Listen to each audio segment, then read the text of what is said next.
Que Dios te bendiga, mi hermano, mi hermana, amigo y amiga que nos ves a través de este canal. Estaba viendo a ver si el micrófono estaba tomando sonido y parece que todo está muy bien.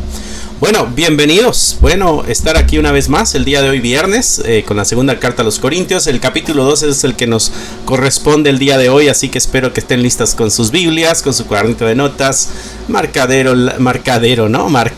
lápiz, todo lo que necesiten para que puedan hacer de este estudio algo muy bueno y muy efectivo, ¿no? Así que con la ayuda del Señor aprenderemos bastante el día de hoy y con su valor a la misma vez que nos ayude a poder cumplir a cabalidad lo que nos pida y nos exija su palabra el día de hoy. Así que te voy a pedir que cierres tus ojos, inclines tu rostro y nos encomendaremos al Señor en oración. Bendito Padre, te damos gracias por el día de hoy, la oportunidad que nos das de acercarnos a tu palabra constantemente es una tremenda bendición para nosotros. Hay muchos en el mundo que no tienen la oportunidad de acercarse a tu verdad con tal libertad como lo hacemos nosotros.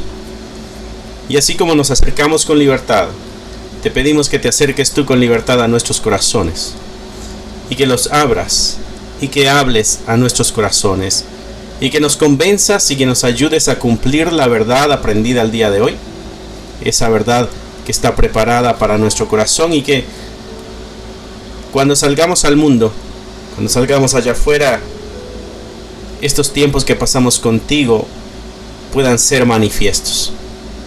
Bendice a cada uno de los que están al otro lado de esta pantalla, cada uno con sus crisis y necesidades, con sus triunfos, con sus logros, cada uno, Señor, buscando cómo honrarte.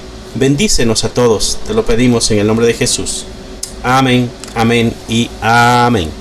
Gloria sea al Señor. Capítulo 2 de la segunda carta a los Corintios. Estoy usando la Reina Valera 1960 para que sepan qué versión es la que estoy usando, ¿no? Así que capítulo 2 de los versos 1 al 4 va a ser nuestra primera lectura.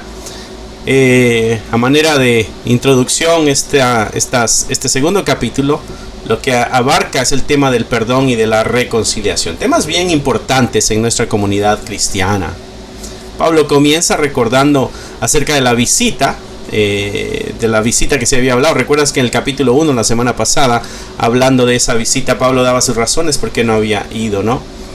Aquí comienza recordando esa visita anterior a la iglesia de los Corintios, que había sido que no la había querido hacer porque iba a ser dolorosa, ¿no?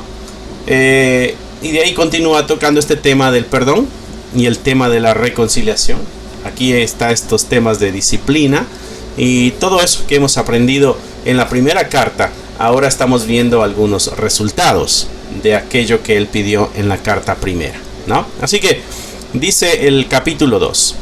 Esto pues determiné para conmigo no ir otra vez a vosotros con tristeza. Lo que nos había dicho la semana pasada, tú recordarás, no quería ir a visitarlos porque si yo iba a ir a visitarlos, lo que iba a hacer era hacerles pasar un mal rato porque les iba a llamar la atención. Es lo que prácticamente Pablo estaba diciendo al final de la carta del capítulo 1, lo que estudiamos la semana pasada, ¿no? No quiero ir porque voy a hacerles pasar un mal rato. Mejor me espero, ¿no? Fui indulgente, fue la palabra que Pablo usó para con la iglesia. Quería ahorrarles el momento amargo. Y después Pablo hacía algunas afirmaciones. Él decía, y esto no es porque queramos gobernarles a ustedes, sino que queremos acompañarles en el camino de santidad. O sea que cuando la disciplina se acerca a nosotros, dice Pablo que la intención no es mostrar quién es el dueño, sino la intención es que reaccionemos y caminemos en las sendas de justicia, por aquellas por las que el Señor nos pidió que camináramos. Y entonces a eso está refiriendo.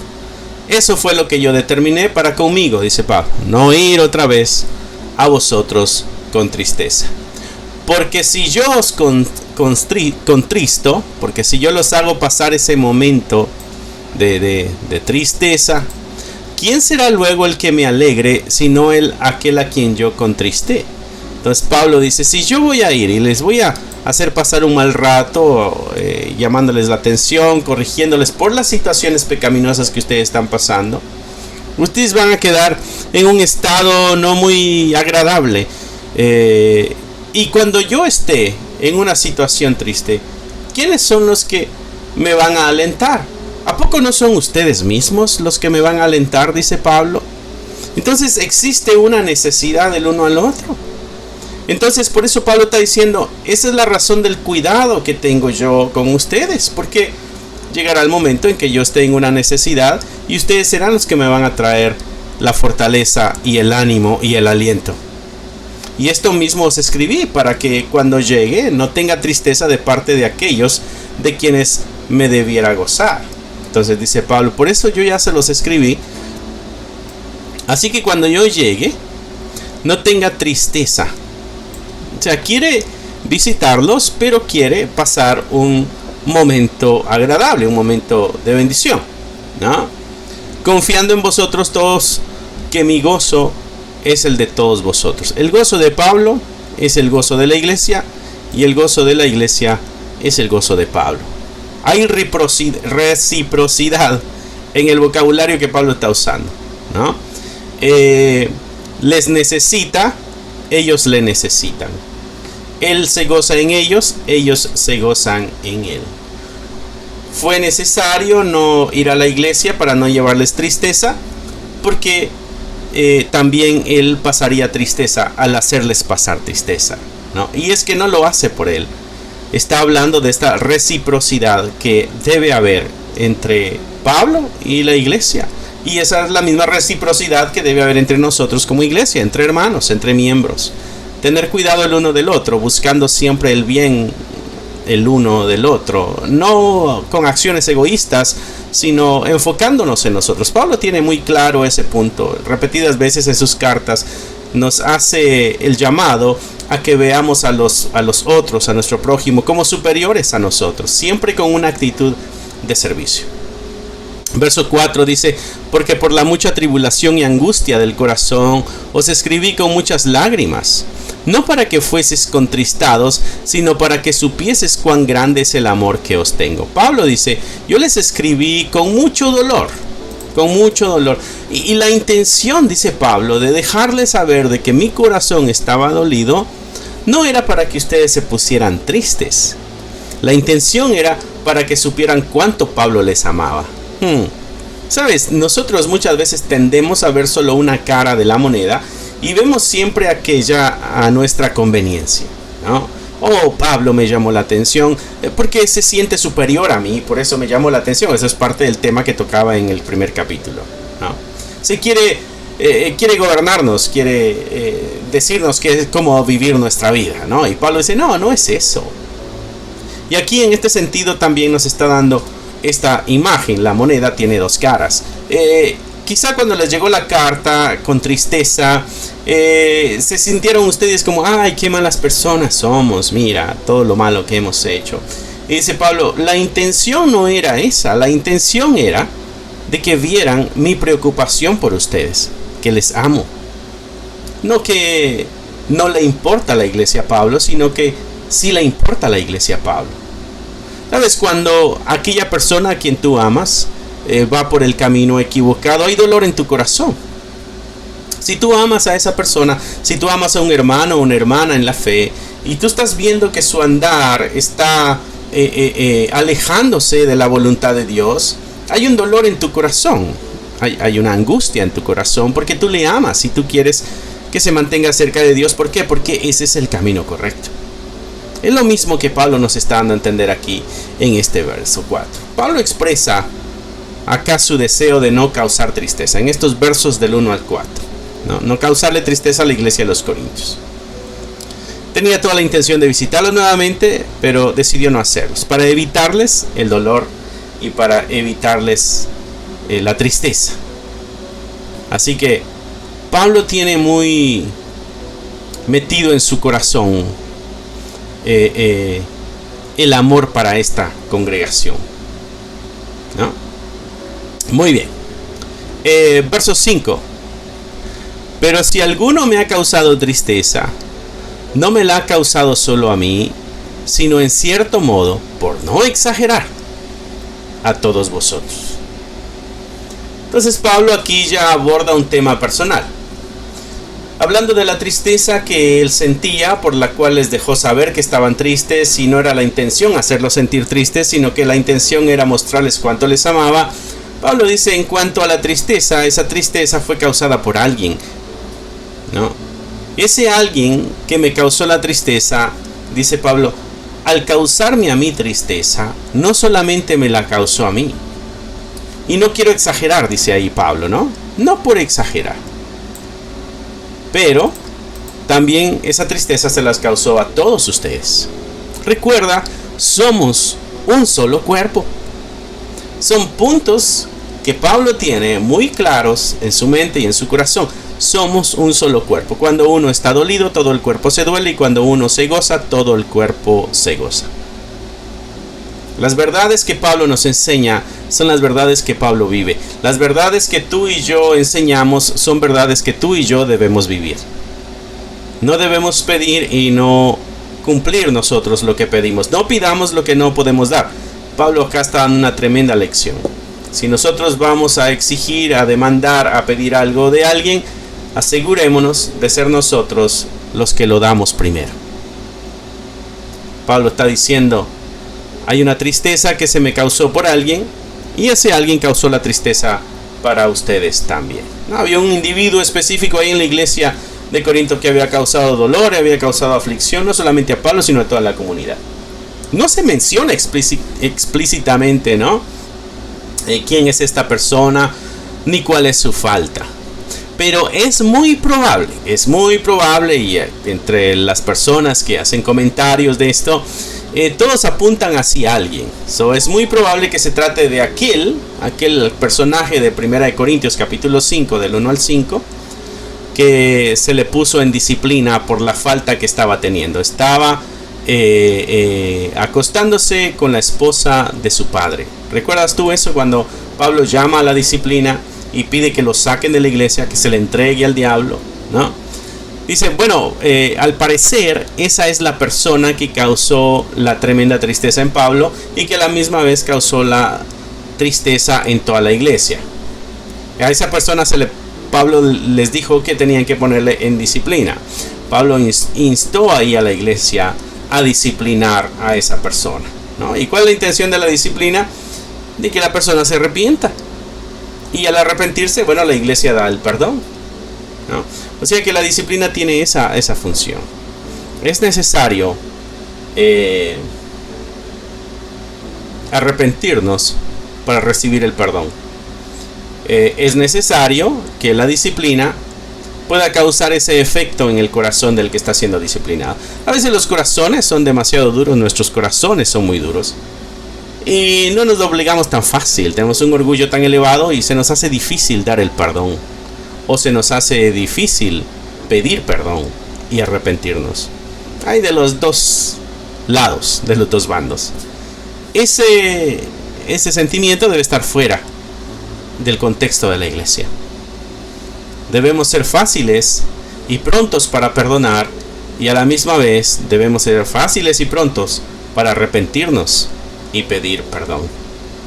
Así que el versículo 5 dice, hay alguien que causó tristeza, y esa tristeza se las causó a ustedes también. Verso 6, le basta a tal persona esta reprensión hecha por muchos.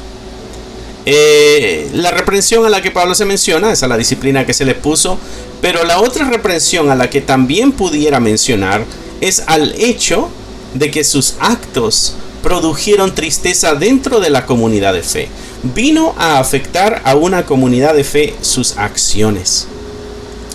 Y Pablo dice, esta persona le debería de ser suficiente el entender la gravedad de sus acciones que produjo tal daño en el corazón de sus hermanos en la fe. El hecho de saber de que sus hermanos en la fe están sufriendo debiera haber causado algo en este que trajo la tristeza. Así que dice el verso 7, al contrario, vosotros más bien debéis perdonarle y consolarle para que no sea consumido de demasiada tristeza. Entonces, al parecer, Ese personaje, si es este de la primera carta a los Corintios, capítulo 5, los primeros 5 versos, si es de él, de que está hablando aquí Pablo, porque no deja claramente de quién es, solamente estamos deduciendo que es él, pero si es esa persona, entonces esta persona al parecer se arrepintió, pidió perdón, dejó de hacer las cosas que estaba haciendo. El arrepentimiento es ese, mi hermano. El arrepentimiento no son lágrimas de dolor por las cosas que se hicieron. El arrepentimiento es dejar de hacer esas cosas. Es un cambio de mentalidad. Ahora eso lo vemos como malo, como pecaminoso, como que nos está rompiendo la relación con los hermanos y nos está rompiendo la relación con Dios. Ese es el arrepentimiento. Vemos esa acción de una forma diferente. No es solamente el dolor no digo que no vaya a haber dolor y lágrimas, claro que sí, pero esa no es la evidencia de un arrepentimiento. Muchas veces nosotros vemos a alguien llorando y decimos, ay, está bien arrepentido porque está llorando inconsolablemente, ¿no? Y decir, ay, las lágrimas y el llanto dan testimonio de su arrepentimiento. No es eso lo que da testimonio del arrepentimiento, porque el arrepentimiento es un cambio de mentalidad y las acciones, los frutos son los que darán testimonio del arrepentimiento. Recuerdas que la escritura constantemente nos dice, por sus frutos los conocerán. Y Juan el Bautista nos exhortaba a arrepentirnos. La escritura en general nos exhorta a dar frutos de arrepentimiento. Así que no se trataba de lágrimas. Al parecer este personaje, si es ese del que estamos hablando del capítulo 1, del capítulo 5 de la primera carta, si es del que estamos hablando, del que está hablando Pablo, bueno, entonces rompió esa relación con esa mujer, dejó de fornicar, pidió perdón a la iglesia y ha dado testimonio de que su vida ha sido transformada. Eso es lo que posiblemente debió haber sucedido. Y entonces por eso Pablo hace el llamado a la iglesia. Ustedes ahora perdónenle y consuélenle para que no sea consumido de demasiada tristeza. ¿Ves? Hay una disciplina. El disciplinado entiende que ha fallado, pide perdón, y ya que ha pedido perdón, entonces la iglesia da el perdón y da el consuelo y da la restauración. Un proceso claro y sencillo, a lo que debemos estar alertas nosotros en las prácticas de nuestras congregaciones, para poder ir siguiendo la dirección de la palabra de Dios. Verso 6 al 7 nos hablan de eso, ¿no? La disciplina que se le puso a esta persona fue suficiente y ahora era el momento de perdonar y restaurar. La persona se había arrepentido y ahora es el momento de dar perdón y dar restauración. El énfasis que el castigo y la disciplina deben tener, Pablo dice que deben tener un propósito redentor. La disciplina debe tener un propósito redentor. No para causar un daño permanente, no, sino para restaurar al pecador que se ha arrepentido y proteger así la integridad de toda la comunidad de fe. La misma iglesia está siendo protegida en esos actos. Tremendo lo que Pablo nos está enseñando en esta carta. Versos 8 y 9. Por lo cual os ruego que confirméis el amor para con él. Afirmen el amor que tienen para con esa persona. Confírmenlo. ¿Por qué? Porque también para este fin os escribí, para tener la prueba de si vosotros sois obedientes en todo. Bueno, por eso les quise escribir también, dice Pablo. Perdónenle, consuélenle, confirmen el amor para con esa persona. Para eso les escribí, para ver si son obedientes en todo. Así como fueron obedientes en poner la disciplina, sean obedientes también en perdonar, en consolar y en confirmar el amor. Así que Pablo está instando aquí a la iglesia a confirmar el amor hacia aquel que había causado daño. Ahora había que perdonarle, hay que mostrarle el aprecio que la iglesia, porque la iglesia aprecia a las personas, ¿no? Eso él les recuerda que este acto de perdón y amor también es una forma de poner a prueba la obediencia y poner a prueba también la disposición para perdonar. siguiendo el ejemplo de nuestro Señor Jesucristo. Verso 10 al 11. Y al que vosotros perdonáis, yo también, porque también yo lo he perdonado. Si algo he perdonado, por vosotros lo he hecho en presencia de Cristo. Ahora Pablo dice, Jesucristo es testigo, y pone unos testigos tremendos Pablo, ¿no? Jesucristo es testigo de que si yo he hecho algo, es perdonarle también.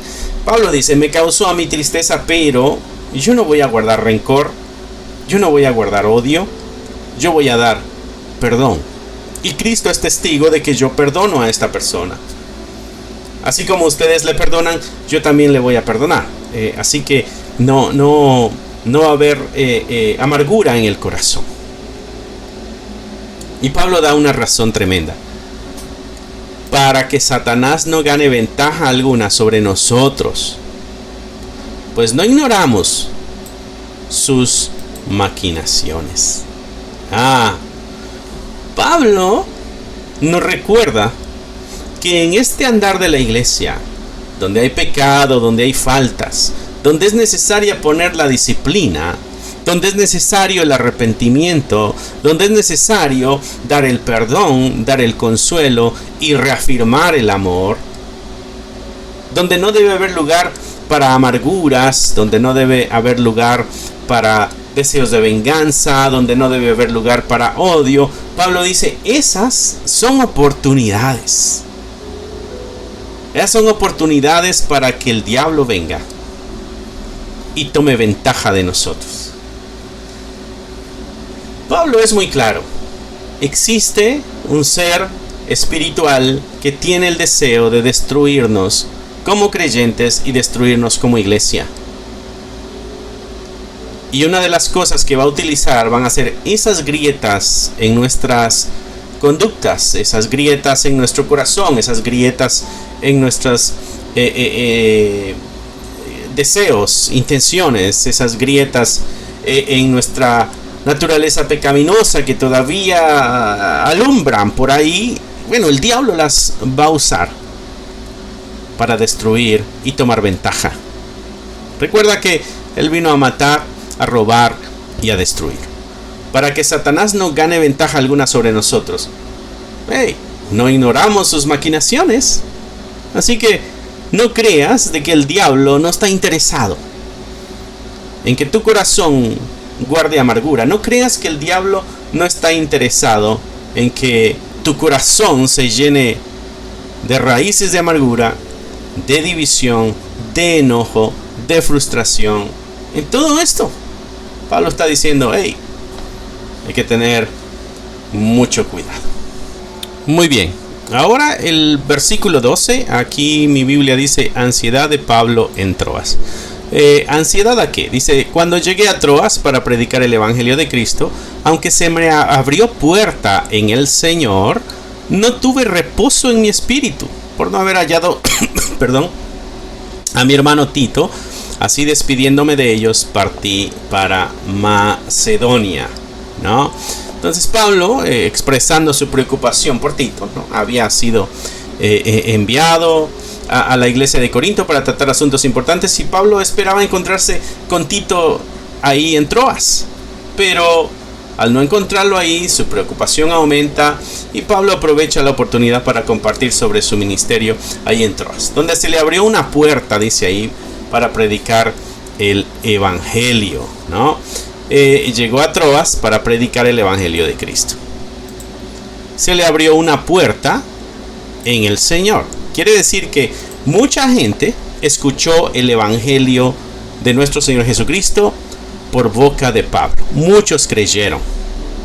Pero a pesar de las grandes victorias y triunfos que pudo haberse recibido, Pablo dice, no hubo reposo en mi espíritu.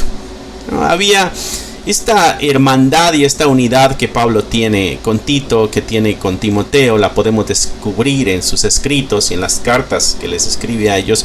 Nos podemos dar cuenta del amor y la cercanía que Pablo sentía por ellos. ahora hay una angustia. No sé qué ha pasado con Tito. ¿Recuerdas? No hay celulares, no hay internet, no hay videollamadas, no tienen nada de eso. No sé dónde está Tito. Hay una angustia en mi corazón, dice Pablo, así que mejor me despido de ellos y me voy para Macedonia. Y así agarra su camino hacia Macedonia. Él dice que no tuvo reposo en su espíritu. Eso, la preocupación que Pablo tiene por el hermano Tito es una preocupación bastante fuerte, bastante grande, ¿no? Y eso le trajo cierta angustia a Pablo. Verso 14 dice: mas a Dios gracias, el cual nos lleva siempre en triunfo en Cristo Jesús. Él es el que nos lleva siempre de victoria en victoria, es nuestro Dios. Y Pablo dice: le doy gracias a Dios porque nos lleva de triunfo en Cristo Jesús, y por medio de nosotros manifiesta en todo lugar el olor de su conocimiento, ¿no? Y ahora Pablo está usando esta metáfora, esta comparación acerca del olor, del aroma. Y ahorita vamos a entender qué es lo que Pablo nos está diciendo. Para Dios somos un grato olor de Cristo en los que se salvan. O sea que todos los que se salvan, al escuchar el evangelio, Pablo va a predicar el evangelio, la gente escucha el evangelio, le entregan su vida al Señor, aceptan la verdad, se arrepienten de sus pecados y empiezan este camino con Dios. Encuentran la salvación en nuestro Señor Jesucristo. Dice Pablo: esos son un olor agradable a Dios. Esos, para Dios, dice, somos grato olor de Cristo en los que se salvan. Hay un olor grato en la victoria, en la obra evangelística, ¿no? Y es que hay algo interesante aquí en esta idea del aroma, ¿no? En la antigüedad, la historia dice que en la antigüedad, cuando un general romano regresaba victorioso de alguna batalla, ¿no?, se celebraba un desfile que se llamaba triunfo, ¿no? Y durante ese desfile, mis hermanos, se quemaban inciensos y se echaban perfumes para esparcir ese aroma grato, ese aroma agradable, ese aroma que se caracterizaba en el triunfo. Y Pablo aquí lo que está haciendo, está comparando su ministerio con ese desfile de triunfo, donde Dios lo usa para difundir el conocimiento de Cristo y deja un aroma espiritual agradable en su paso. Puedes imaginarte las victorias de Roma, cuando toda la gente está afuera, viene el general, viene el ejército, vienen victoriosos y hay incienso y hay perfumes que se queman y las calles se llenan de ese olor agradable, ese olor grato que a la gente les recuerda: esto es victoria. Pablo dice, está usando esa imagen para decir: bueno, esto sucede en nuestra obra evangelística. Esto es un olor grato, esto es un olor agradable a Dios. Dice: porque para Dios somos un grato olor de Cristo en los que se salvan. Pero hay otra parte lamentable. Y en los que se pierden, si en los que se salvan es un olor agradable, en los que se pierden, ¿qué? A esto ciertamente un olor de muerte para muerte. Lamentablemente están los dos lados. Está aquel que responde gozoso al llamado del Señor, y está aquel que no responde al llamado del Señor. El Señor llama y su pueblo responde. El que no es pueblo de Dios no responde. A esto ciertamente un olor de muerte para muerte. Sabemos de que es condenación. Y a aquellos, ¿a quiénes? A los que sí creyeron, bueno, eso es un olor de vida para vida eterna. Y para estas cosas, ¿quién es suficiente? Dice Pablo. Y para esto, ¿quién es suficiente? Pues no somos como muchos que andan falsificando la palabra de Dios, sino que con sinceridad, como de parte de Dios y delante de Dios, hablamos en Cristo. Entonces Pablo hace esta comparación también. No somos como muchos. Lamentablemente esa realidad existe el día de hoy. La realidad de estos muchos que medran falsificando la palabra de Dios. Entonces Pablo aquí habla de estos falsos maestros, falsos evangelistas. Aquí contrasta Pablo su ministerio con aquellos que buscan ganancias deshonestas, aquellos que están adulterando la palabra de Dios. A diferencia de estos falsos maestros, a diferencia de estos que están adulterando la palabra de Dios, Pablo afirma que él y su equipo hablan sinceramente en Cristo. El mensaje que ellos están trayendo de Cristo es un mensaje sincero. Esto quiere decir de que hay personas que pudieran estar hablando de Cristo, pero no es un mensaje sincero. Pueden hablar de Cristo para obtener ganancias y pueden hablar de Cristo con el verdadero deseo de que la gente encuentre su salvación en el Señor. Esas intenciones solamente nuestro Dios las conoce. Pero es necesario, mis hermanos, que estas verdades nosotros las tengamos presentes. Lamentablemente es muy fácil encontrar a estos falsos maestros. Digo lamentable porque quiere decir que son muchos y los encontramos por todos lados. Basta con encender la televisión o abrir alguna página de internet o algunos videos ahí en YouTube de pastores que puedas poner tú ahí, pastor cristiano, y verás que muchos, los que te van a salir ahí, son falsos maestros. Son aquellos que hablan de prosperidad, son aquellos que hablan de un Dios que les sirve al pueblo. Un pueblo que pide y Dios responde automáticamente, ¿no? Un pueblo que demanda sanidad, un pueblo que demanda prosperidad, y un pueblo que demanda alivio, y este Dios actúa rápido, instantánea y obligadamente a responder al llamado de su pueblo, ¿no? Ese es el evangelio falso. Ese no es un evangelio verdadero, porque la escritura se nos llama a nosotros a ser los siervos, porque Él es el Señor. Nosotros le llamamos Señor, por alguna razón le llamamos Señor, porque ese es un título, esa es su posición.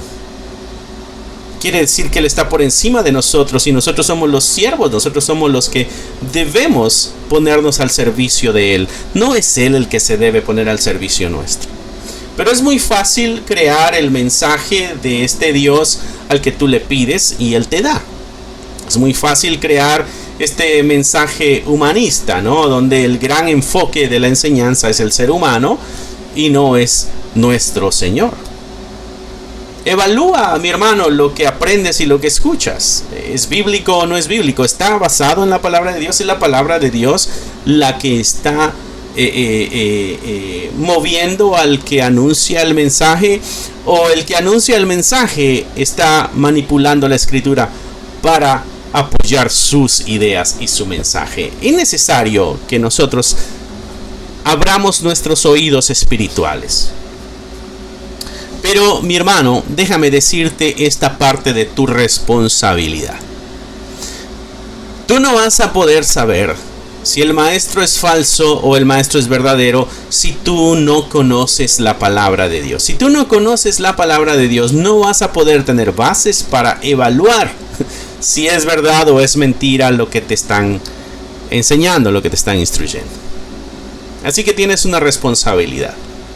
Déjame decirte esto, mi hermano.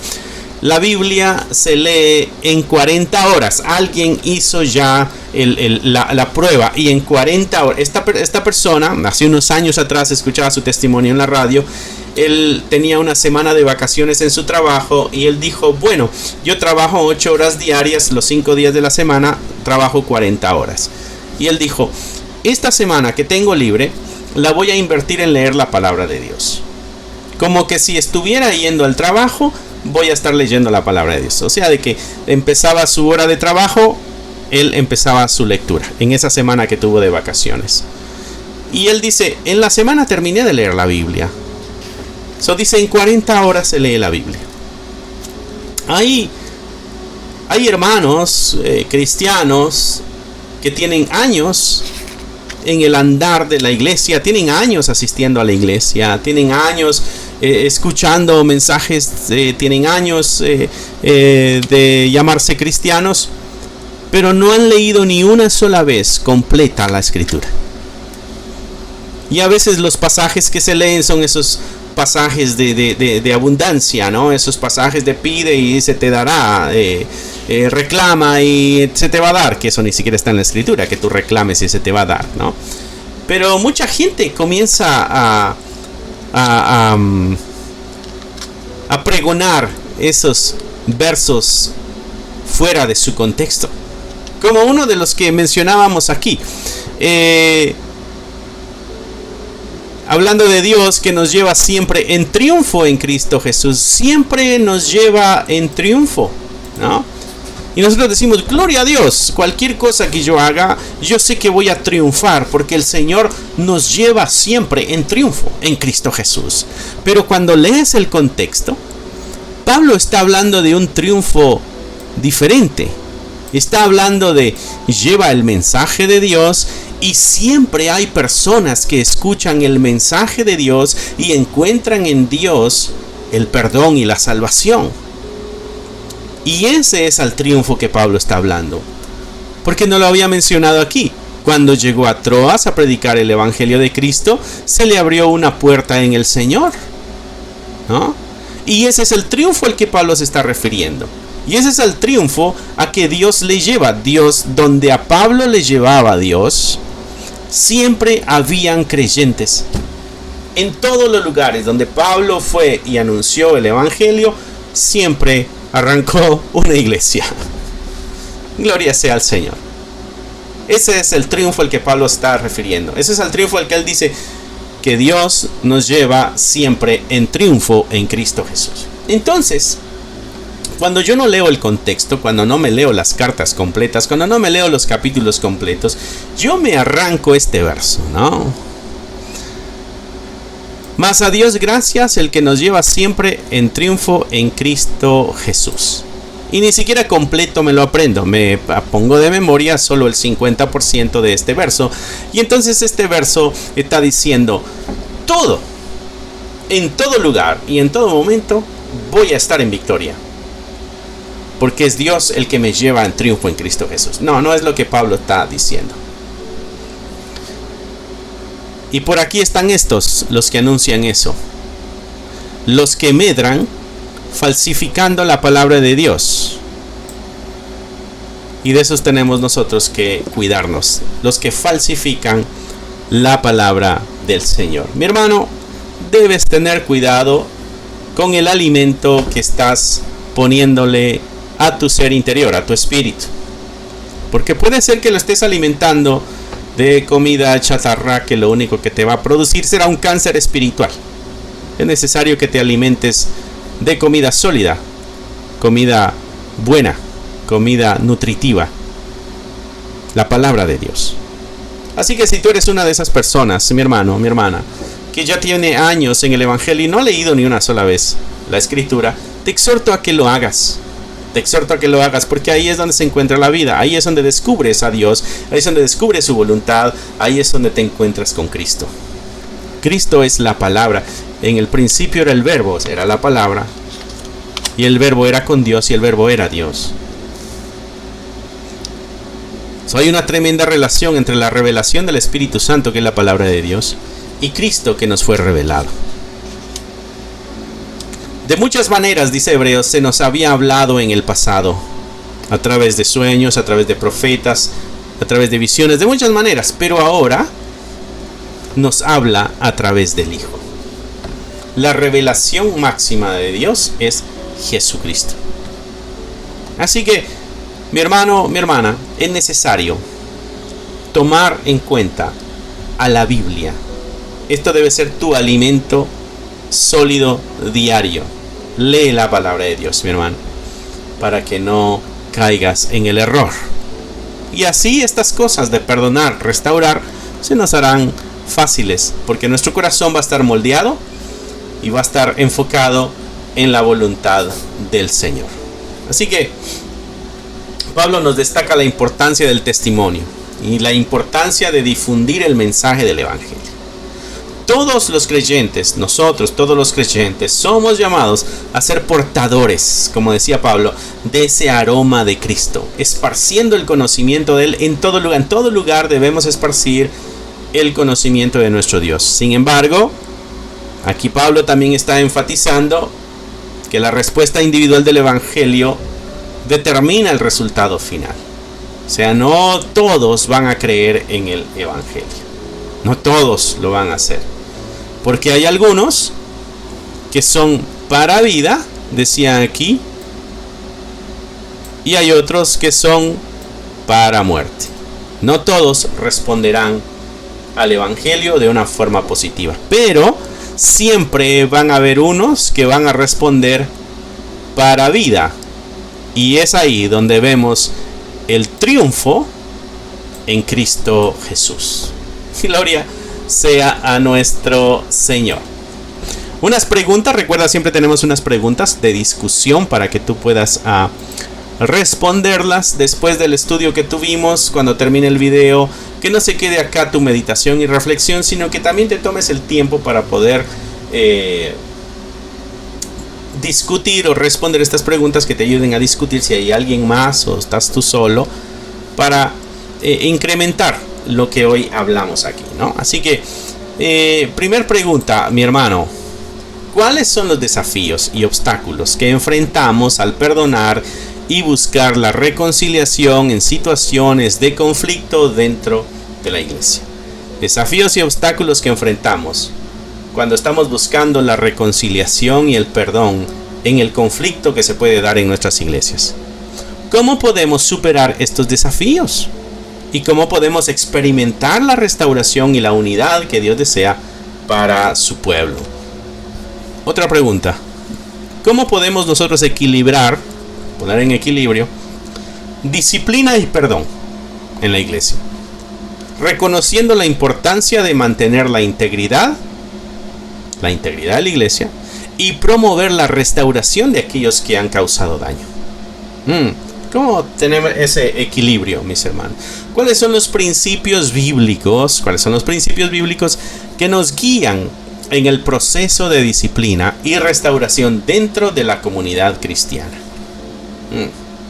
Preguntas para reflexionar, para discusión. Ahí, si estás solo o sola, bueno, respóndelas tú. Si hay alguien ahí, es un tema para tocar mientras se termina la tacita de café, el tema para discutir entre ustedes. Así que, principios bíblicos que nos guían en el proceso de disciplina y restauración dentro de la comunidad cristiana. Gloria a Dios. 2 Corintios capítulo 2 del 1 al 17 es lo que vimos el día de hoy. También quiero darte otro anuncio, mi hermano. Tenemos 3 devocionales ya. Uno basado en Génesis, otro basado en Éxodo y otro basado en Levítico. Una lectura diaria. Lees el capítulo y de ahí lees la meditación, y así vas avanzando en tu lectura de la Biblia, pero también vas avanzando en la meditación de esa palabra. Así que esta es una tremenda ayuda si tú eres una persona que quiere iniciar una vida devocional. Aquí hay 3 arrancando desde el inicio de la Biblia. Nuestro deseo a largo plazo, obvio, es poder tener un devocional para cada libro de la Biblia. Tener uno para ya tenemos para 3 libros. Estamos trabajando ya en el 4, que es el libro de Números, y con la ayuda del Señor vamos a lograr la meta. Así que si tú estás interesado, en la parte de abajo, en la descripción que hay en este video, abajo aparecen unas letritas de ahí en tu página de YouTube. Ahí vas a encontrar los links que te llevan para si quieres el de Génesis, si quieres el de Éxodo o si quieres el de Levítico. Nada más le das clic y te lleva a una página de PayPal donde tú puedes hacer una donación. Ahí está la cantidad de donación, es un donativo mínimo y lo puedes tú así obtener para gloria de Dios, para beneficio en tu crecimiento espiritual. Así que sin más ni más, cierra tus ojos, inclina tu rostro y vamos a despedirnos con una oración. Amantísimo Dios del perdón y de la restauración, cuidadoso Padre que nos llama y nos atrae, te damos gracias porque en tu palabra encontramos que el perdón, la reconciliación, el consuelo y la confirmación del amor son elementos claves para las buenas relaciones. Ayúdanos a cumplir esos mandatos. Danos el valor, la sabiduría, para que obremos así, Señor, en esta vida cristiana como iglesia. Ayuda a aquellos hermanos que se han alejado de la iglesia a regresar a la comunidad de fe, a reafirmarse, a arrepentirse si han cometido algún pecado, y ayuda a la iglesia a dar restauración. Señor, pronto vas a regresar y como iglesia tenemos que estar preparados, y esto es parte de nuestra preparación. Ayúdanos a cumplir. Queremos que cuando tú vengas nos encuentres haciendo aquello que nos pediste hacer, para gloria de tu nombre. Bendice a aquellos que nos están viendo a través de estas pantallas, y si hay algún enfermo, Señor, sánales. Si hay alguien en necesidad, pon tu mano de sustento y suple. Sabemos de que tú tienes cuidado de cada uno de nosotros, y si como iglesia podemos nosotros involucrarnos y traer solución, ayúdanos, Señor, y guíanos. Te lo pedimos en el nombre que es sobre todo nombre, en el nombre de Cristo Jesús. Amén, amén y amén.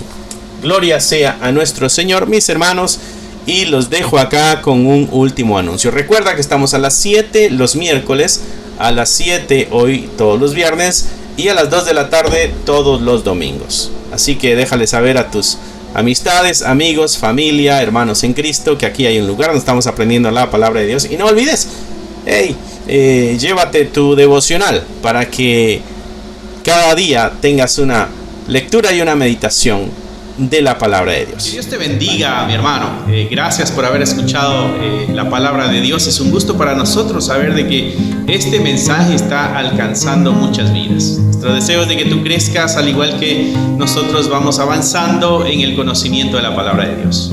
Si a ti te gustaría ser parte de este ministerio y ayudarnos de una forma económica, aquí abajo hay un link que te dirigirá a la página de PayPal y tú podrás hacer ahí tus donaciones si es que así lo quieres, si es que así el Señor ha puesto en tu corazón. Otra forma en que tú nos puedes ayudar también es a través de tus oraciones. Necesitamos de tus oraciones. Somos la Iglesia de Cristo y la Iglesia de Cristo siempre está bajo ataque.